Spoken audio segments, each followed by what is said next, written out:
everyone. Today we are reading the book Nelson Mandela. The author and illustrator of this book is Kadir Nelson. Before we begin, I do want to start by saying that there are many words and phrases in this book that are native to Africa that I honestly don't fully know how to pronounce. I did do the best research I possibly could to understand the pronunciation, but if I do mispronounce something, please understand that I am sorry. I'm not doing it to be rude or intentionally mocking anyone. It's just I am doing the best with what I learned off of the internet. So bear with me as I read. This is Nelson Mandela.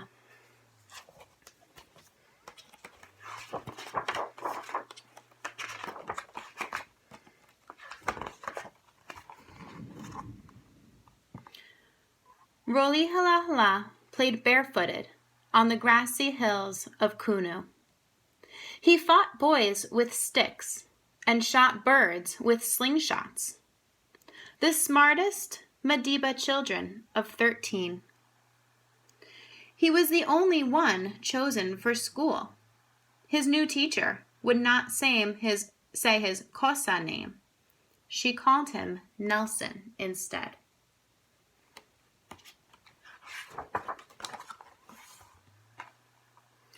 Nelson was 9 when his father joined the ancestors in the sky. To continue his schooling, Nelson was sent miles away to live with a powerful chief. Brace yourself, my boy. His mother held tears and said goodbye.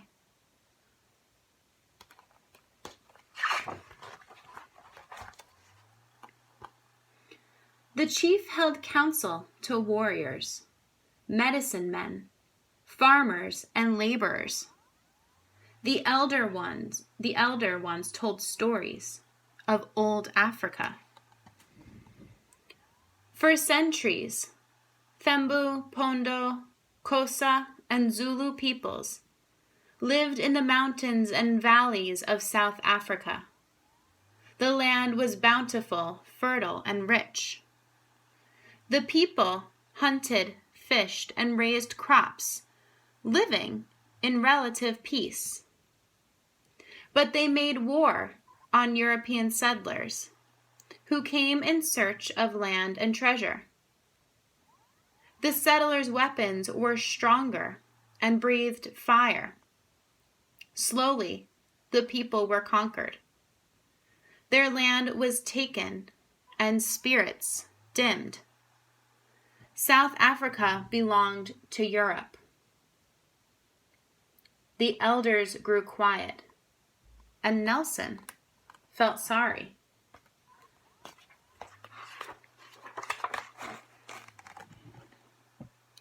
Nelson grew into a young man and attended fine schools in this golden city of Johannesburg, where Africans were poor and powerless.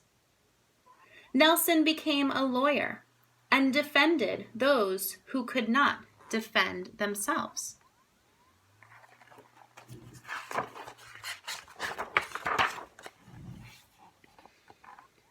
The government grew harsh and created a cruel policy. It split the people in 3: African, Indian, and European. It was called apartheid. The people were set apart. European-only beaches, European-only parks, and European-only theaters. And the people protested.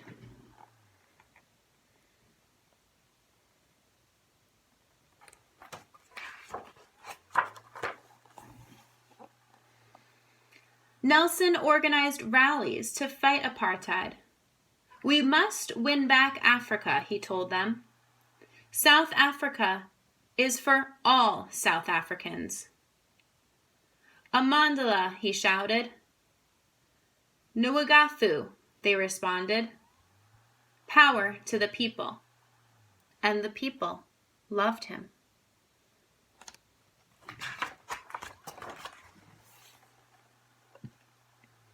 Speaking out was against the law, and Nelson was arrested and jailed for a fortnight with 100 men. They danced and sang, calling the ancestors to join the fight for freedom. Mandela, Nuagathu.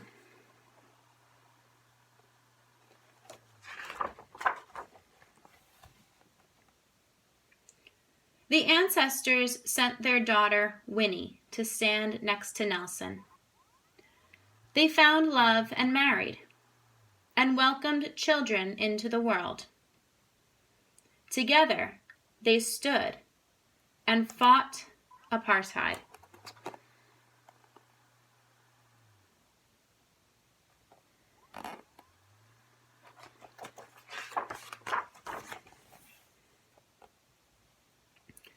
The state vowed to put Nelson in jail, and he went underground.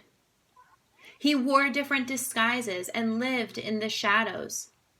Empty flats, farmhouses, and bedrooms of friends became Nelson's home, while he organized more rallies and protests.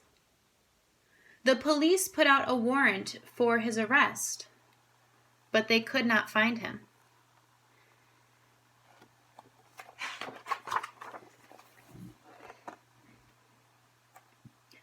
Nelson slipped across the border to visit free nations, where Black Liberians, Ethiopians, and Moroccans freely conversed with white Europeans and brown Egyptians.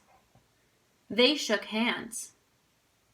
A glimpse of freedom for life at home.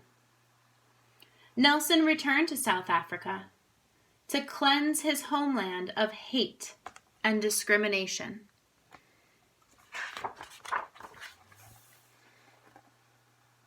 With a vision for peace and harmony, Nelson felt renewed and ready to fight for freedom. But on a drive to town, he was captured, arrested, and taken to jail. The people cried, "Free Mandela, free Mandela." Wet paint and posters covered South African walls.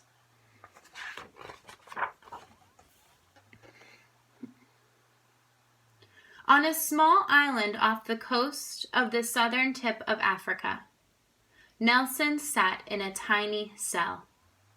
Every day the world passed him by. Cold mealies, thin blankets, and hard labor. Nelson hammered rocks into dust and read, studied, and educated fellow prisoners. Days turned into weeks, months, and years.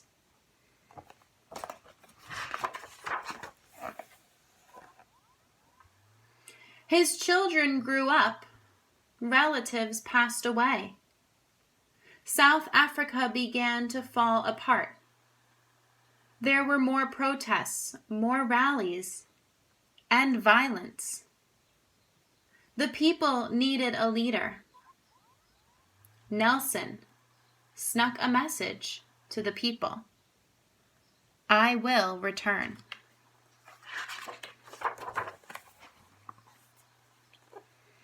As years passed, the world pressed South Africa to change. The new president agreed, and European-only signs came down. Beaches, parks, and theaters opened. Nelson's comrades were set free, and apartheid was no more.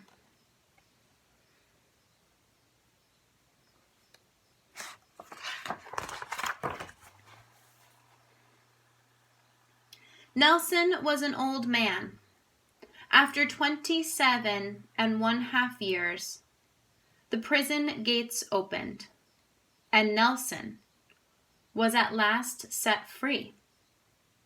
Thousands surrounded him, and Winnie hugged him. Nelson looked into the sky and smiled at the ancestors. Mandela, thank you. The sun sparkled in his gray and white hair.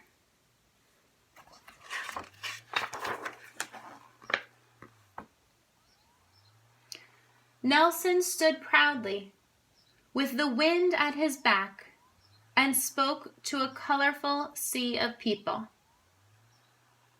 We must forget our terrible past and build a better future for South Africa.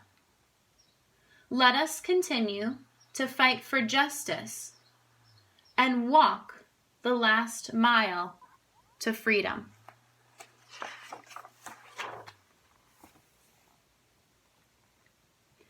Millions were given the vote and elected Nelson Mandela their new leader.